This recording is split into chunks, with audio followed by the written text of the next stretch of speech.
안녕하세요. 김용철 법무사입니다. 면책 결정을 받은 사실을 알면서도 채권자가 강제집행, 가압류, 가처분 이런 방법으로 채권 추심 행위를 계속하게 되면 500만 원까지 과태료에 처해질 수도 있다는 규정이 있습니다. 그래서 바로 본인께서 채권자 도움 없이 혼자서 해제를 풀 수가 있어요.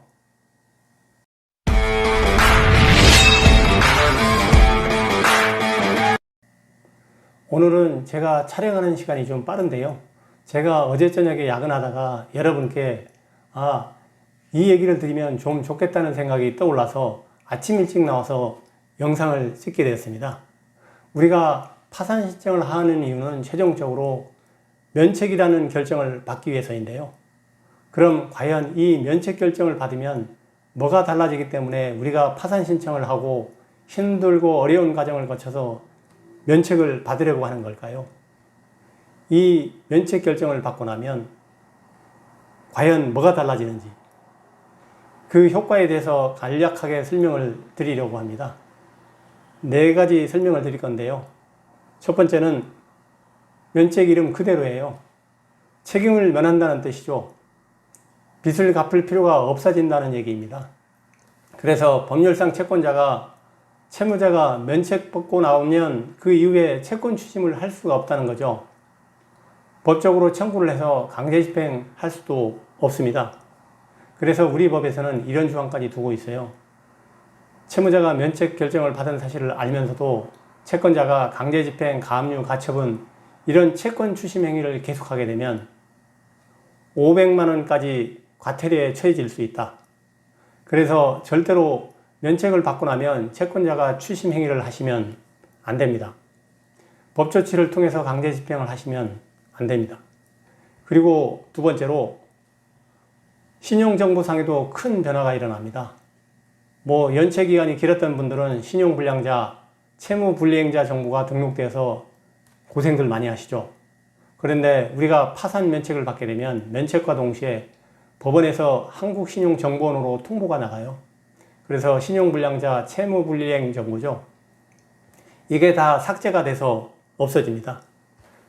그리고 세 번째, 면책을 받게 되면 이미 내 자산에 아니면 내 통장에 압류나 가압류가 이미 채권자들한테 들어와 있던 분들, 그 가압류, 압류를 채권자 도움 없이 바로 본인께서 혼자서 해제를 하셔서 풀 수가 있어요. 그래서 이 강제 집행을 들어온 것들, 압류나 가압류된 것들 전부 다 풀 수가 있다. 이것도 아주 중요한 효과입니다. 그래서 면책 결정을 받게 되면 새로운 통장을 만들어서 쓸 수도 있겠지만 기존에 압류됐던 통장들을 해제 신청을 하셔서 풀어서 쓰시면 더 좋겠죠. 통장의 잔고가 185만 원이 넘어가지 않는다면 채권자 쪽에서도 추심을 못 해갔을 거예요. 그래서 통장의 잔고가 그대로 쌓여 있습니다. 그래서 의외로 통장을 해지했더니 몇십만 원 정도 되는 돈 아니면 100몇십만 원 정도 되는 돈을 찾는 일이 생기니까요. 면책 결정 이후에는 압류된 통장이 있었다면 이것도 푸는 일도 하셨으면 좋을 것 같아요. 그리고 네 번째, 이걸 물어보시는 경우들도 있는데요. 내가 부동산이 있어서 거기에 근저당 별채권 채권이 있었던 분들이 물어보세요. 면책 결정을 받긴 했는데 부동산이 경매로 처분됐는데 이게 낙찰가가 낮아서 그 별채권자, 근저당권자 채권도 다 배당이 안 됐다. 그래서 남은 채무가 있는데 이것은 어떻게 채권자가 출심을 할 수가 있는 거냐? 이렇게 물어보시는 분들도 계시거든요. 하지만 이것도 다 면책이 됩니다. 별채권자 경매가 끝나서 배당을 받지 못한 금액이 남더라도 이것도 다 면책이 돼서 갚지 않으셔도 됩니다. 그러니까 걱정 안 해도 됩니다.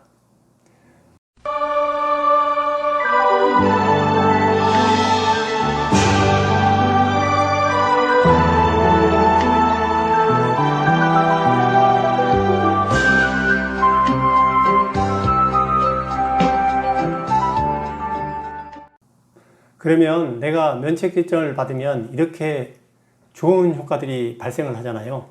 하지만 면책 결정을 받아도 해결이 안 되는 것이 크게 두 가지가 있어요.